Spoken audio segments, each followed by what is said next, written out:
সবাই কেমন আছেন? আশা করি সবাই ভালো আছেন। আলহামদুলিল্লাহ। আল্লাহ আমাকে অনেক ভালো রেখেছে। তো কিছু কিছু নিয়েও আসলে আমরা হতাশ হয়ে যাই। তো সেই বিষয়ে নাই বললাম। তো যাই হোক, আজকে মেয়েকে মাদ্রাসায় নিয়ে যাব। মাদ্রাসা থেকে আমি বসে থেকে নিয়েই আসব। আর এখানে আমি সেজন্য রান্না করে আমাকে বের হতে হবে 10টার মধ্যে। তো আমি অল্প কিছু রান্না যাওয়ার মাঝে আপনাদের সাথে শেয়ার করলাম। আমি এখানে অল্প একটু আদা রসুন আর সামান্য পরিমাণ একটু জিরা বেটে নিয়েছি। তো এখানে আমি মশলাটুকু করেছি এই কারণে যে আমি সেদিন আপনাদেরকে দেখাইছিলাম কাঁঠালের বিচি দিয়ে গরুর গোস্ত ভাপা। তো সেরকমই আর কি আমি কাঁঠালের বিচি দিয়ে একটু গরুর গোস্ত রান্না করব। সেদিন খেয়ে আমার ছেলে মেয়ে পছন্দ করছিল, সেজন্য তো আজকে আমি একটু ঝোল টাইপের করব। তো যাই হোক, আমি এখানে পাটায় বাটনায় নিয়ে নিয়েছি।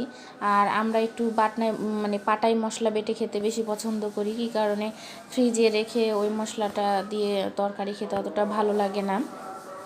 তো যখন আমি আসলে কথাটা বলি তখন যে আজান হচ্ছিল, ভয়েসটা আমি পরে দিয়েছি। তো যাই হোক, আপনার এখানে আমি মশলাগুলো বেটে নিচ্ছি। তো এখন আমি মশলা পুরোটা বেটে রান্নার দিকে চলে যাব। আর এখানে আমি সামান্য, খুব বেশি মশলা দিব না। আমি তেজপাতা আর দারচিনি দিলাম, আর পেঁয়াজ দিয়েছি 4-5টা মতো।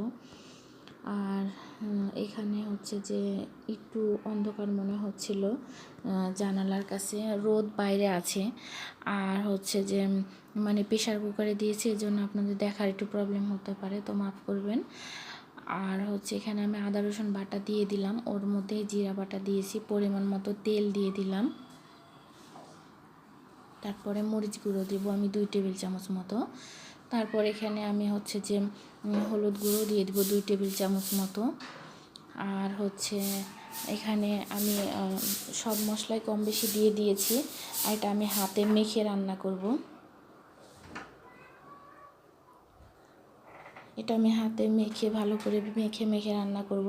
তারপরে কাঁঠালের বিচি দিতে ভুলে গেছিলাম, যেটা দিয়ে আর কি রান্না করব। তো কাঁঠালের বিচিটাও আমি দিয়ে নিলাম।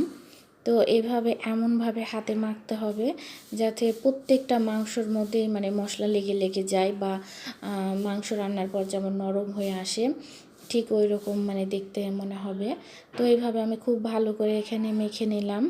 তারপরে যে এখানে আমি সামান্য একটু পরিমাণ মতো এর মধ্যে একটু পানি অ্যাড করব।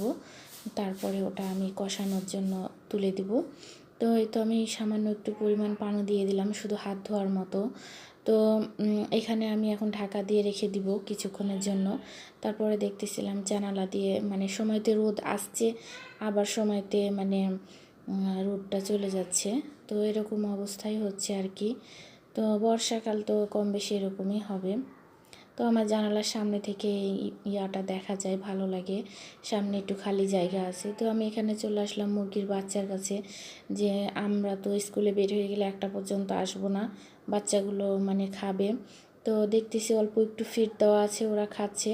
তো আমার ছেলে একটু পানি দিয়েছি, তো ছুটোছুটি করে পানিগুলো খাচ্ছে। তো এখন ওদেরকে আমি খাওয়াই দিয়ে চলে যাব। এখানে আবদুল্লাহকে ডাকাডাকি করতেছি, এখানে এসে দেখছি ব্রাশ করছে, কি বলি, ঘুম থেকে উঠছে ও। আর মারিয়াম তো এখনও উঠেই নাই। তো ও উঠে যাবে, এখন ওকেও ডাকবো। তো ছেলের ব্রাশ করা হয়েই গেল। এখানে দেখতেছি আবার আটা নিয়ে রাখছি, 3 প্যাকেট আটাগুলো উঠানো হয়নি, আটাটা আবার উঠাই রাখবো। আটাটা যে পরে আমি কেটে বক্সে কন্টেনারে রেখে দিব। এখন আমি প্যাকেট ধরে এখানে রেখে দিলাম, কারণ এখন আমার হাতে সময় কম। আমাকে 9:40-50-এর মধ্যে বের হয়ে যেতে হবে। এখানে মাংসটা প্রায় হয়ে এসছে। তো এখানে যে আমি একটু ভালো করে নেড়ে নিব, কারণ ভালোভাবে যত তরকারি কষাবেন ততই তরকারির টেস্টটা আসলে বেড়ে যায়। আর যে সবসময় আমরা চেষ্টা করব তরকারির মধ্যে পানিটা একটু কম দেওয়ার, আর কষিয়ে মাংসটা বেশি সেদ্ধ করার। কি কারণে, যত পানি দিবেন তরকারিতে টেস্টটা কমে যাবে। তো এই যে আমার রান্না হয়ে গেছে অলরেডি, আমি শুধু একটাই তরকারি করছি, আমার হাতে সময় কম। তো এই যে দেখেন কত সুন্দর হয়েছে, ঝোলটা অনেক ঘন হয়েছে। তো আমি একটা ভাত তরকারি রান্না করে রেখেছি, চলে যাব। ছেলে মেয়ে সবাই রেডি হয়ে গেছে। তো আমার ভিডিওটা যদি ভালো লাগে আশা করি কমেন্টস করে অবশ্যই জানাবেন। আর সবাই ভালো থাকবেন। ভিডিওটা খুব বেশি বড় করব না। তো ছেলে মেয়ে রেডি হয়ে গেছে, বের হয়ে গেলাম আমরা। আর হচ্ছে যে আজকে রোদ ছিল অনেক।